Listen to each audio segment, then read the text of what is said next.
Everyone, it's Emily. Today's video is going to be the continuation of my end of the year series where I share with you my best books of 2017, the worst ones, the most disappointing, the most surprising, which is today, and also the most overhyped books that I've read this year. So everything is going to be linked in the description box if you want to see the other ones because you don't want to miss out on this series. I've been having way too much fun doing it, and today it's time to share the books that were the most surprising. Basically, books that I had pretty low expectations for. I feel like sometimes on BookTube, some books are very overhyped, but sometimes a lot of books are mentioned like, oh, I was disappointed, so your expectations get lower and lower. And then when you read them, you're like, oh, it actually was much better than expected. Which is kind of the case with the 8 books that I want to mention. I feel like there's a couple more that I was hesitating, but I thought 8 is more than enough. The first book I want to mention is Shadow and Bone by Leigh Bardugo. You might have seen her other books, her duology, Six of Crows, everywhere. There's always the black and red edges. And everyone is always saying how this is like the best books and you don't necessarily have to read these ones, or these ones are not anywhere as good.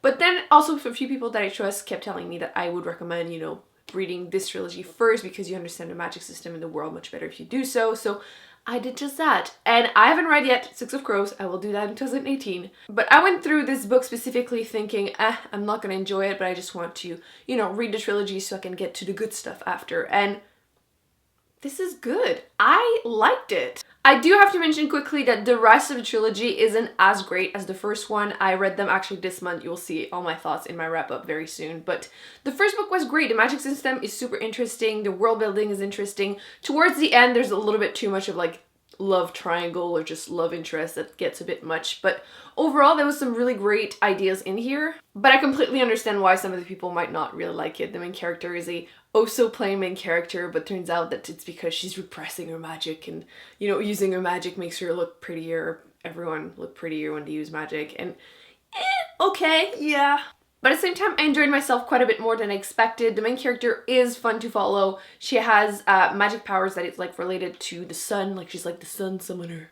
And she's also trying to defeat, you know, the Darkling, and like, I get it. It can be a little cheesy. It is very like YA traditional kind of magic fantasy world. But my expectations were so low that I ended up enjoying myself quite a bit and I would recommend it. So yeah, surprising read for me. I ended up giving it 4 stars, so definitely enjoyed myself. I need to mention this one like right now because this is probably my most surprising read of the year because I even included the first book in that series in my most disappointing, no, worst book. So the first one made it to my worst book.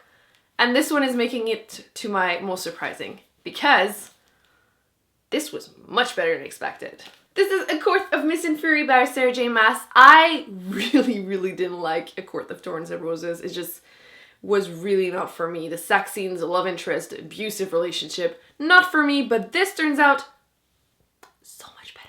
You're still in the same like fairy world, and yes, the first like 2 or 3 chapters are still kind of cringy. I still hated all the sex scenes, and I feel like sometimes they're like very inappropriate. Like at one point, they literally 2 characters, not a spoiler, they have sex in a like library where basically women that have been like abused and like been through a lot are just hiding. It's like, this is not the place to have sex in, like it's just not. However, if you remove like the sex scene and I just consider them not in there, this was a really great fantasy book. I really enjoyed some of the characters. I loved the circles, just following the friendships, the jokes. It was really fun to follow. And yeah, I feel like there was a few things that were a little too convenient towards the ending, but overall, I believe I gave this like 4.5 stars. I really enjoyed it. I did read the 3rd book too, and that one was very meh, but again, I didn't have high expectations, so that's kind of why I didn't make it to any of those end of the year videos. But this one, amazing. I will consider it from now on a standalone. You can't just read this one, you have to read the first one, but after you have read the first one, you can just consider this one a standalone because I'm not planning on continuing the series after the 3rd book. I just didn't enjoy it, but this one, fantastic. Would recommend if you have read the first one to push yourself through and give this one a shot. You might still not enjoy it, but for myself, I really liked it. And now I understand why people rave about this series because after reading the first one, I was like, nah, just no, you're not gonna convince me that this is good, but this was great. I'm still not someone that wants to read all the like fairy books in the world, but this was great. Definitely felt more like a traditional fantasy book where there was actually like actions that needed to happen to defeat someone, and like the world building was getting better, magic system, and just everything was much better in this one. Most likely the most surprising read the whole year. So I don't know about you guys, but there's definitely some books that I consider like beach reads or like light chick lit fluffy, maybe like mystery thriller books. But this one, I thought it was going to be that, but turns out it was a lot more than this, and it is Big Little Lies by Liane Moriarty. And when I heard a little bit more of the premise, I really didn't understand why it was so popular, because you're following a couple moms that have kids that are starting school. I mean, I personally couldn't relate to that premise. I'm obviously not a mom. But turns out the characters in here made it like so much better than expected, especially Madeline. She was so funny, so lovable, and I just wanted to keep reading to just keep following the characters, which never really happens for me in chick lit. Like usually it's just like light fluffy, you don't really care about who's who. And it starts with a bang because there's been a murder, you don't know what happened, you don't know who did it, and then you go back and then, you know, learn more about the characters and start caring about them. And there's definitely some tough subjects in here, like domestic violence, there's abuse, and there's definitely some dark stuff. Obviously, there's been a murder. But at the same time, it has still that like fluffiness that you want to just read the whole thing, and it's perfect for the beach type of book. But at the same time, it was so much more than that, and I would definitely recommend it to like pretty much everyone. So I personally still consider it a beach read for me, but at the same time, it was really great. I can see a lot of people enjoying this if you still haven't, because I feel like everyone has been talking about this. I have seen the TV show, which I feel like is even darker, but I believe that some of the things were much better. Like the ending, so much better in the book. So if you haven't seen the TV show, I would recommend reading the book before doing so because it's going to ruin things for you. But yeah, I enjoyed it so much more. Like usually not my type of read, but loved it. The next book I literally read in one day in the beginning of the year, and I still remember it, still think it was a great book. Did not expect to like this because one of the main characters you're following is called Zelda. And like right there is like red flags. This has to be Dream, Manic Pixie Dream Girl. Yes, yes, totally. But I loved it. And it is Thanks for Trouble by Tommy Wallach. And you're following Parker Sante. And he hasn't spoken a word in 5 years since I believe his dad died or something. And he meets a girl called Zelda. And obviously things happen. And yeah, again, Manic Pixie Dream Girl. But I think it was done in a good way, at least in my opinion. Maybe it's because I don't technically read those books very often, so I might be a little less sensitive to that trope. But if you're looking for a book to read like in a day, if you're in a slump type of thing, this was light, it was good. Again, there's obviously some darker subjects in here, but it was done in a good way in my opinion. There's a little bit of like magical realism in here, kind of coming of age, contemporary YA book, and I didn't expect it to be that big of a deal, but I really enjoyed it. Like, full disclosure, I totally bought it because of the spine, because it was bright yellow.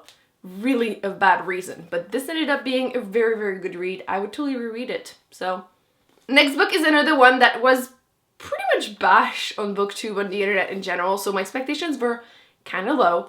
And it is Red Queen by Victoria Aveyard. And everyone was saying, oh, it's just like another classic dystopian world book. And yeah, I completely agree with this.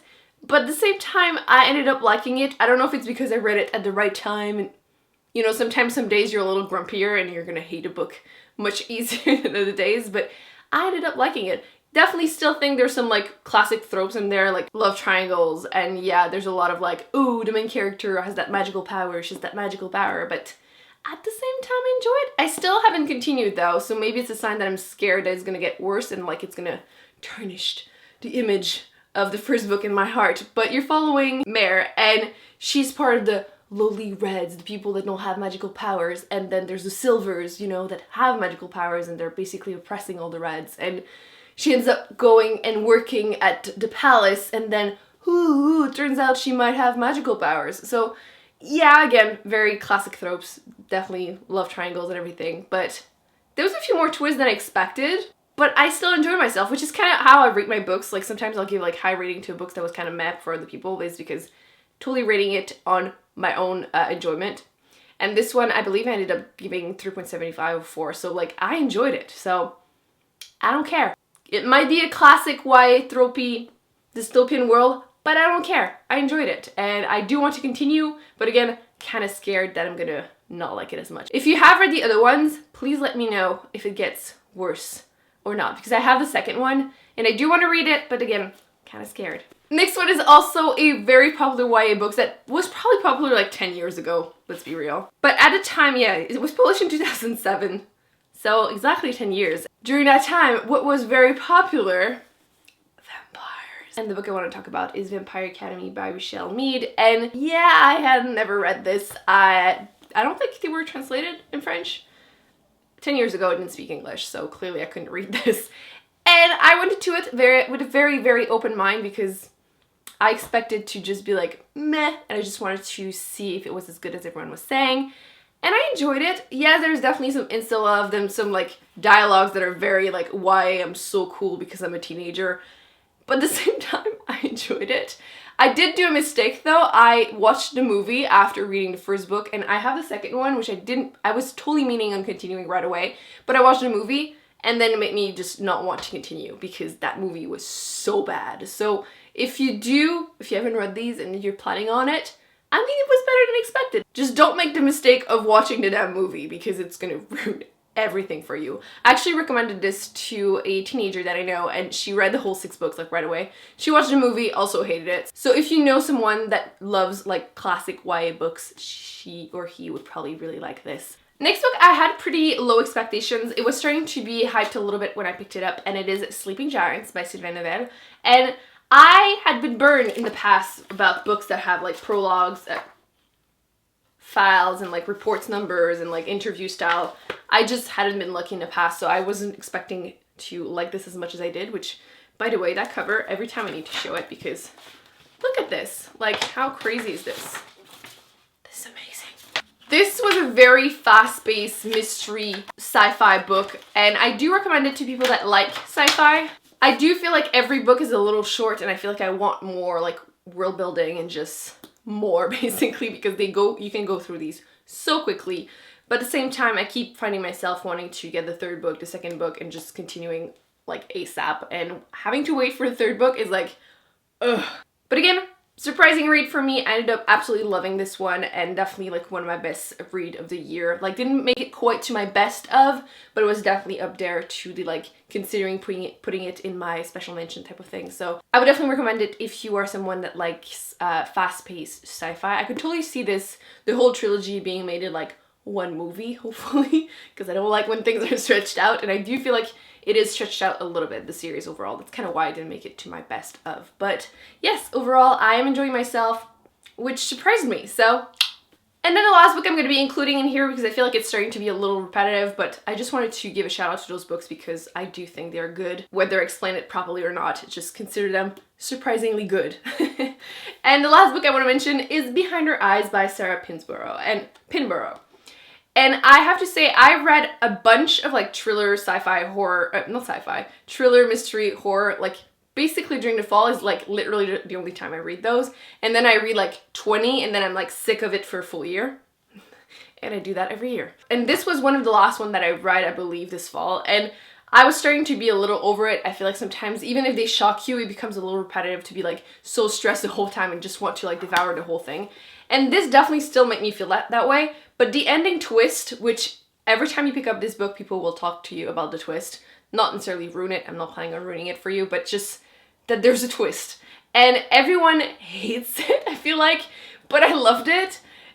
You can kind of see it coming, but I was like really trying to make sense of things. And eventually when it arrived, I'm like, damn, okay, you went there, but I enjoyed it. I'm super open-minded with my books. I definitely read a lot more like fantasy, sci-fi, and like thrillers, so I definitely have that open mind there. With that said, I can totally see why most people wouldn't like it. Actually, when I purchased this, everyone was like, oh my god, that ending sucks, blah, blah, blah, blah, so my expectations were low. So when I ended up reading it, I was like, I'm okay with this. I'm enjoying this. I believe I gave it 4 stars, maybe, and yeah. So that's it, guys. Those are all the books that I wanted to talk about. Basically, all of these kind of surprised me. I had pretty low expectations, or these just exceeded by a lot my expectations. Like this, like, how did I end up enjoying this? I didn't expect it. Let me know in the comment section what were your most surprising reads of the year, either books that you had low expectations and the book ended up being so much better than you expected. Once again, I'm going to be linking all the other books of this end of the year series. I hope you're enjoying it. I have a bunch more videos coming up, and then I'm planning on doing like my goals for 2018 because 2018 is gonna be a busy year for sure. So I hope you enjoyed this video. Don't forget to give it a big thumbs up and to subscribe, and I will see you in my next one. Bye.